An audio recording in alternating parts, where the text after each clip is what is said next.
कहते हैं माँ बाप की मनस्थिति जैसी होगी उसी स्थिति का पुत्र पैदा होगा।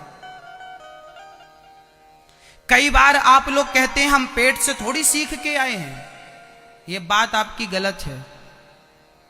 मेरी मां कुछ चीजें पेट से ही आती हैं, हां या ना।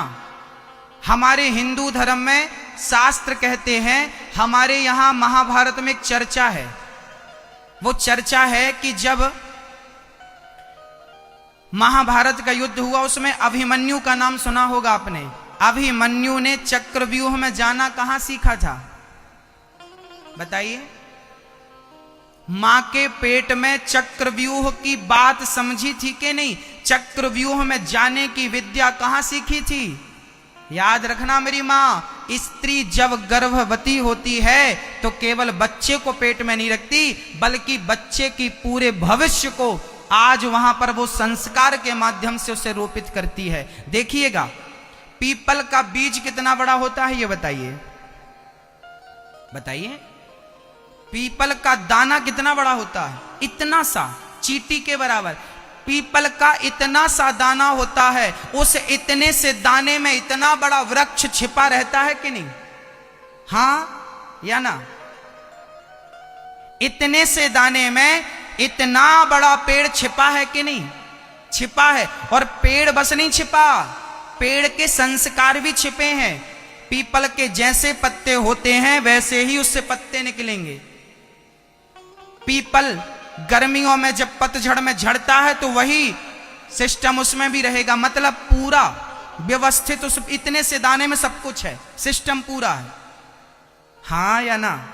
ऐसे ही याद रखना मेरी मां कि जब पेट में बच्चा होता है ना तो मां जो खाती है वो बच्चे के पेट में जाता है। मां जो बोलती है, जो आचरण करती है, जो व्यवहार करती है, जो घर का वातावरण होता है, वो सारा प्रभाव बच्चे के अंदर प्रभावित होता है। इसका उदाहरण समझाता हूं। कई बार डॉक्टर कहते हैं, जब आप डॉक्टर के पास जाते हैं ना, साहब हमें ये बीमारी है, वो तो बीमारी है, तो डॉक्टर सबसे पहले पूछते हैं क्यों? ये बीमारी आपके फादर को, पिता को है क्या? नहीं। दादाजी को है क्या? नहीं। दादी जी को है क्या? नहीं। नानी जी को है क्या? हाँ।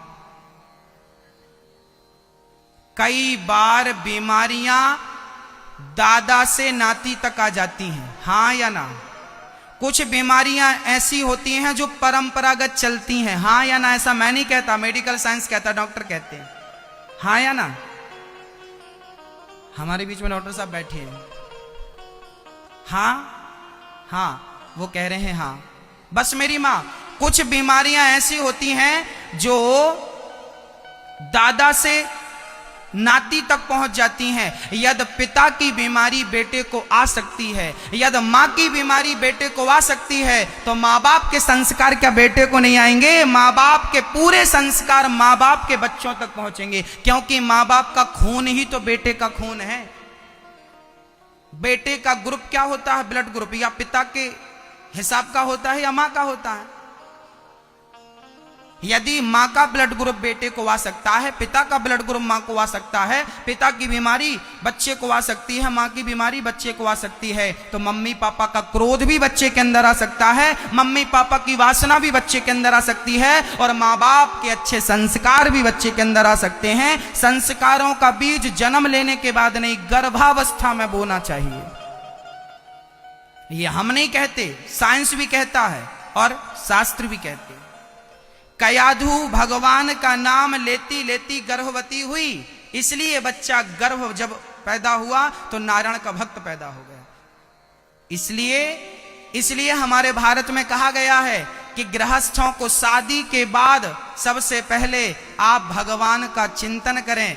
आजकल शादी के बाद शादी हुई और लेके चले गए, चलो हम यहां जा रहे हैं, वहां जा रहे हैं, मतलब शादी हुई और सीधा भोगों की ओर बढ़ जाता है। हमारे भारत में यह विधान नहीं था। हमारे यहां पहले परंपरा थी, शादी करो, इसके बाद कम से कम सत्यनारायण भगवान की कथा तो सुन लो, घर पे एक हवन तो कर लो, घर पे एक छोटी सी पूजा तो कर लो।